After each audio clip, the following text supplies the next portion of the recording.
Attorney Monalisa Dimalanta led the ERC through a period of reform, digital transformation, and heightened scrutiny, earning praise from industry stakeholders for her firm and forward-looking leadership.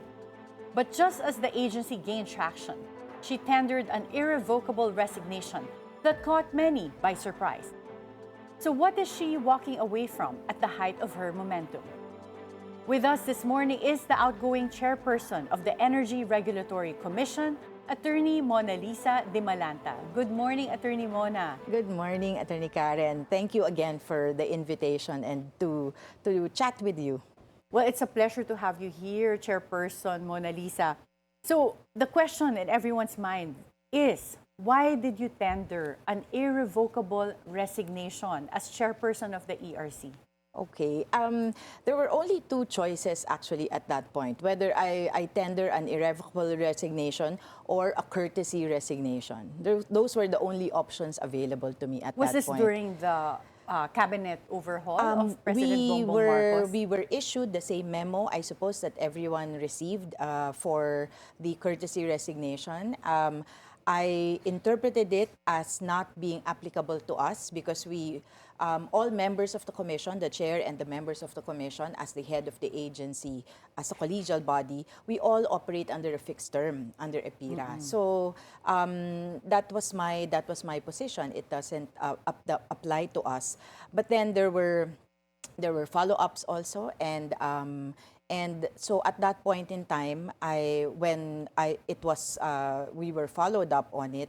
I said that to prevent setting a precedent that a fixed term regulator is going to be covered by this courtesy resignation or even subsequent calls for a courtesy resignation, to prevent setting a precedent, then if it's really my time to go, then I'll just tender an irrevocable resignation because we need to also protect the agency from insulate the agency from what's happening politically. That's fine. It's acceptable as for other positions, but I firmly believe for an energy regulator, for an industry regulator to be effective, we need to give it a wider berth for reforms really to take place and insulate it from politics. Which is why I think the law really put there a fixed term. Correct. 7 year term. 7 year heads. term exceeds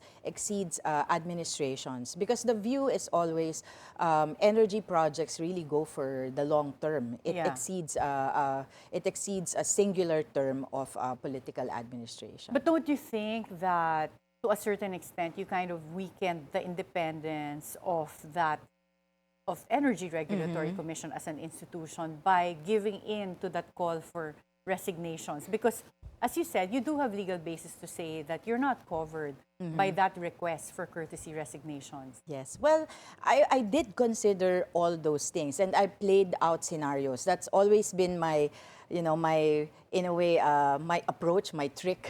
I play out various scenarios and then see it through till the end. So the scenario, at least in my mind, is if I stick to the legal position and hold on to the post, it will not be an effective leadership. Because I think the reforms that we were able to do, and we have been grateful to the executive and the legislative for the support that they have given ERC during my 3 years there. We were able to increase the salaries of our employees. We were able to get 100 additional positions for the agency, something that is desperately needed by the agency. All the things, all the ingredients for a stronger regulator, we were able to get because of the support of the executive. So you feel that nawala na yung support na yun? If I don't have that support anymore, I will just be protecting myself, but exposing the agency to that lack of support from the executive and potentially from the legislature. We're entering the budget season, so there could be repercussions if I just, dig my heels and be firm about it. So what was it that made you feel that you didn't have the support anymore of the executive branch or the president? I think it was clear to me when the courtesy resignation memo was being followed up.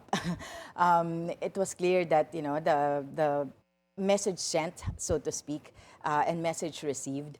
Plus, I was advised that I'm being considered for another office. So I think that was clear enough for me as a message that I wasn't seen anymore to be in the view of completing my term, my 7-year term at the ERC. Do you think there were anything political factors that played a part in wanting you out of the ERC? I'm sure there were. I'm sure there were. Although I did not ask. I did not ask anymore, and I was not told any. To be fair, but it's the courtesy resignation itself is an act of political discretion, right? So I think there could be. Are you considering joining the government for any other post? You did mention that you heard that you were being considered to be placed in other positions. No, not No, anymore. napaka-definite. Bakit? Ayaw niyo na pong mag-government? No, ang napaliwanag ko na rin nga, ang ambag ko naman dito, yung alam ko sa energy sector, having been practiced in the sector for more than 20 years. So I knew that was where I wanted to contribute when Secretary Lotilla was appointed, and he was the one who actually enlightened me that maybe it's time to give back, it's time to contribute. I knew this is the sector that I can contribute the most. So if there are other positions, I may have to study it again. And, at this point in our country's development, we can't afford to do, what they said, you can't afford to do OJT Kailangan in hit the trying ground to running. solve questions or issues. So it's not fair. It won't be fair. Well, there were some that were saying that marami daw nakabinbin, or there were a lot of backlogs in ERC for decision during your term, under your leadership. What is your comment on That's that? not, I think I've always been very upfront that when I entered the ERC in August 2022, those backlogs were already there. In fact, it was during my term, my almost second year in office, 2023, when we finally had a case inventory. That was the first time that the ERC had a case inventory. And that was the first time when we confronted head-on 10-year-old cases, 15-year-old, 15-year-old cases. I think that was the oldest, but we've resolved it by now. 10-year-old cases, 12-year-old cases pending with the commission. So it's not only unfair, but it's inaccurate to say that all these cases built over 3 years.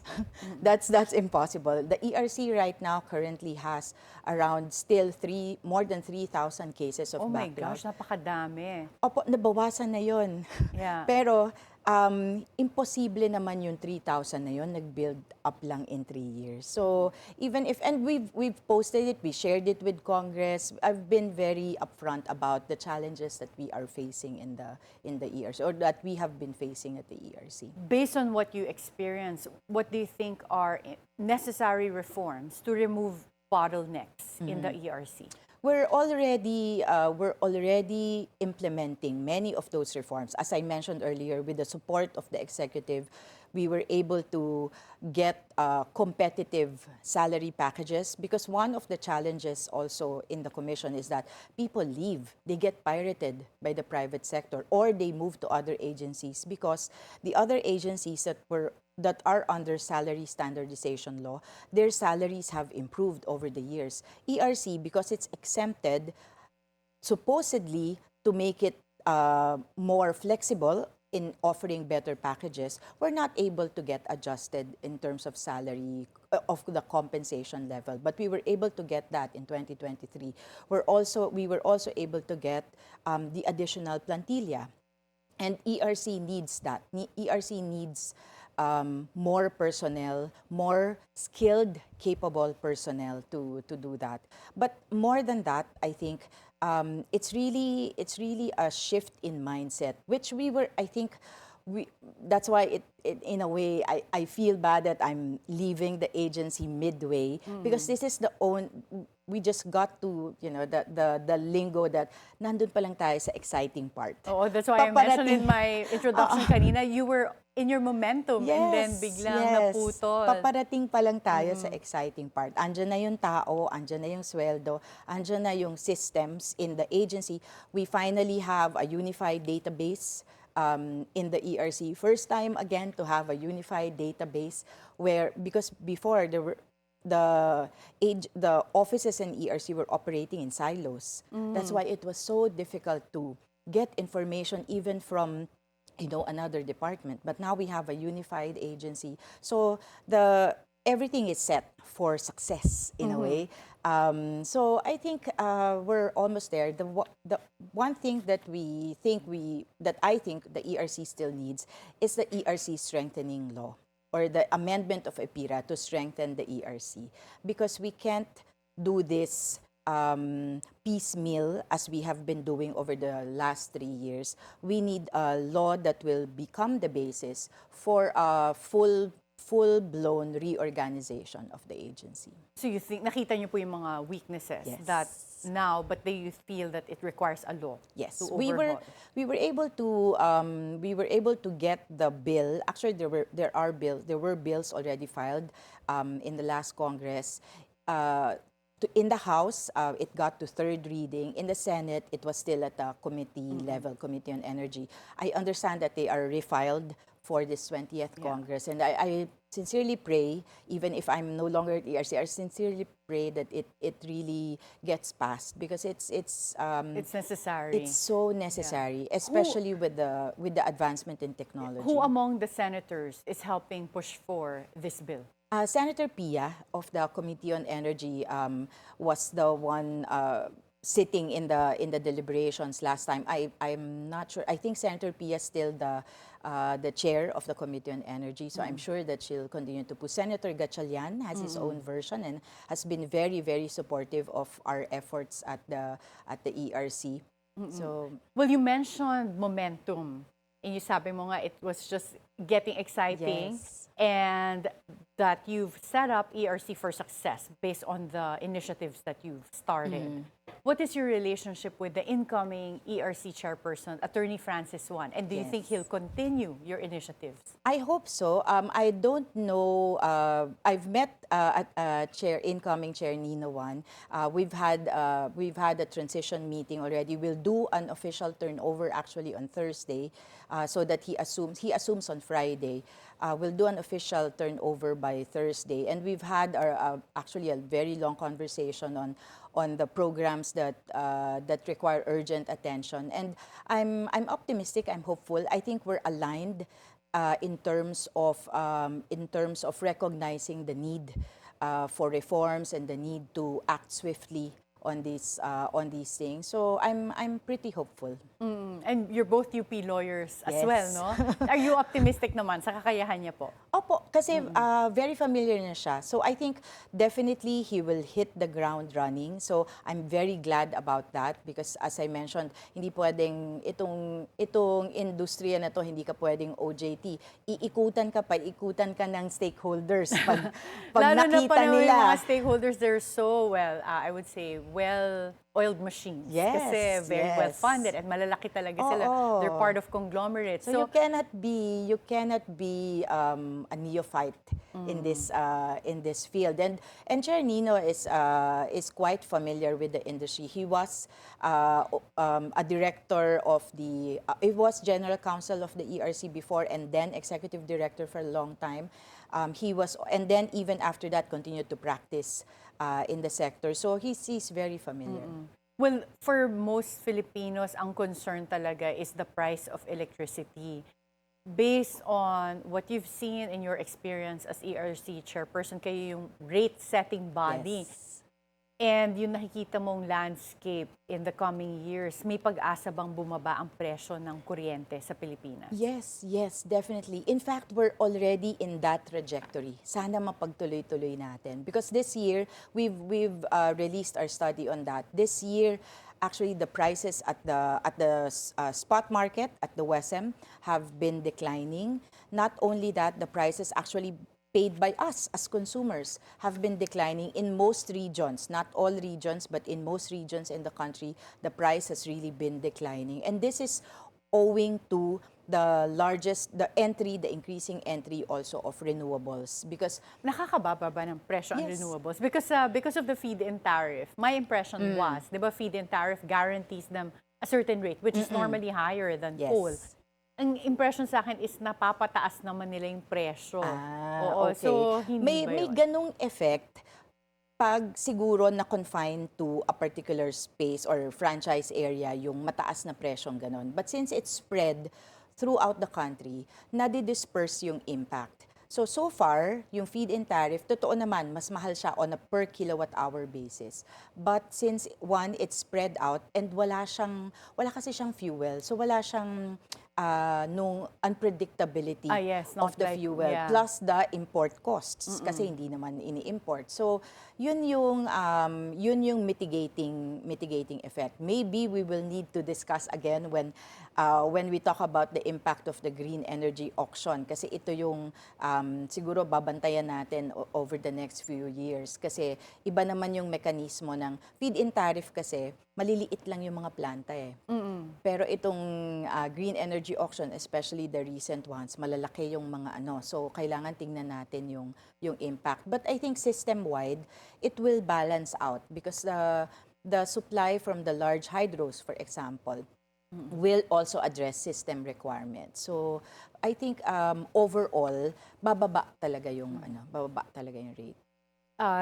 Chairwoman Monalisa, shortly after you resigned, tumaas yung presyo ng Meralco. Nagtaas sila ng presyo. Did that have anything to do with your resignation? I hope not. Hindi naman po. Hindi naman siguro.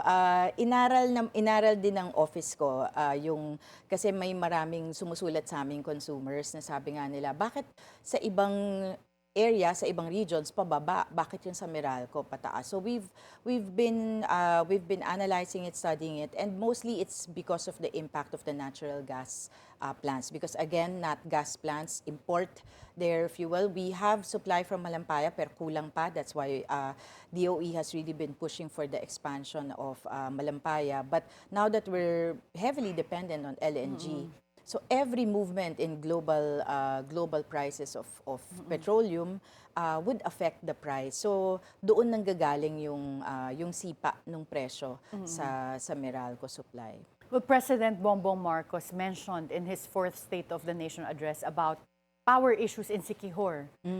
Would you know what the status is of that area, kung ano ba yung problema at masosolusyunan? May mareresolve ba? Yeah.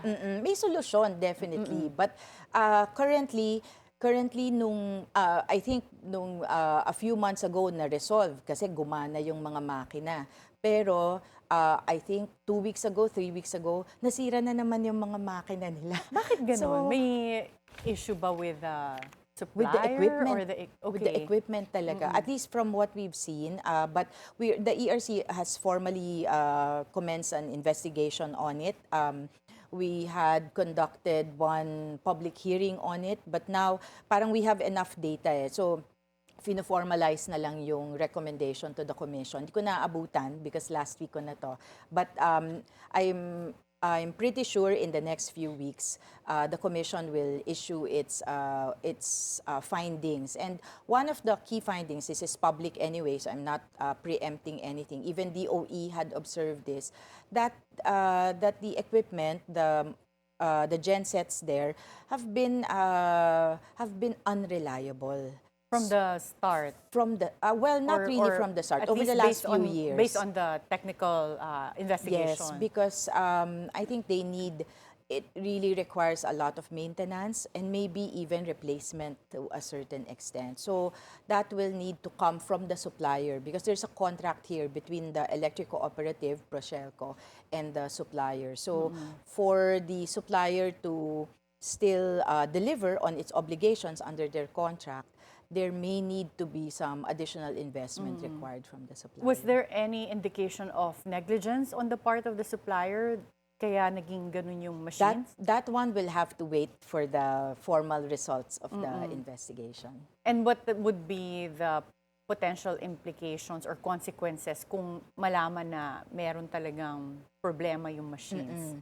Well, yun nga, kung kaya nilang palitan, then they need to replace it because it's a long-term contract. I think there's another 10 more years in that contract. So medyo matagal pa.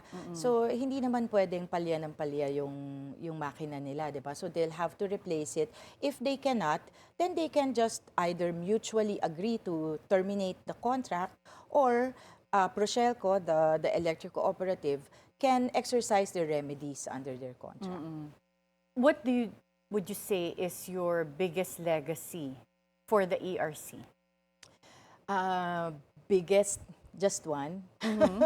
No, well, one institutional. Out of everything, because you mentioned so many reforms. So, if you were to choose, yung masasabi mo, okay, Siguro at least nagawa ko to. One sectoral and one institutional. One in terms of institutional reforms on the agency, it's really professionalizing things in the agency. You know, when we came in 2022, there was even no concept of what we call a complete staff work.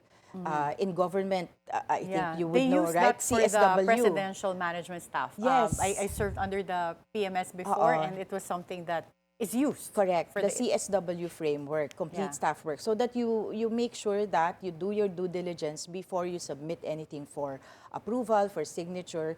There was none. So we instituted that, the CSW framework. We did manuals, all the boring stuff that need to be done. Also for hiring, as I mentioned, we were able to get an approval for the increase in personnel. So and the transparency efforts.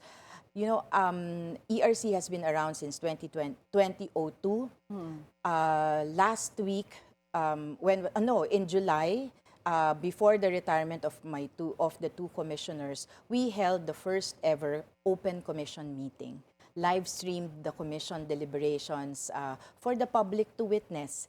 And this is one thing that I have discussed with Chair Nino, and he agrees that it is necessary because trust is really the currency of a regulator. If you don't have trust from the stakeholders, from the public, no matter how brilliant you are, you won't be effective in regulation. So that's institutional. Sectoral, I think, I don't know if it's my best legacy, but it's my favorite.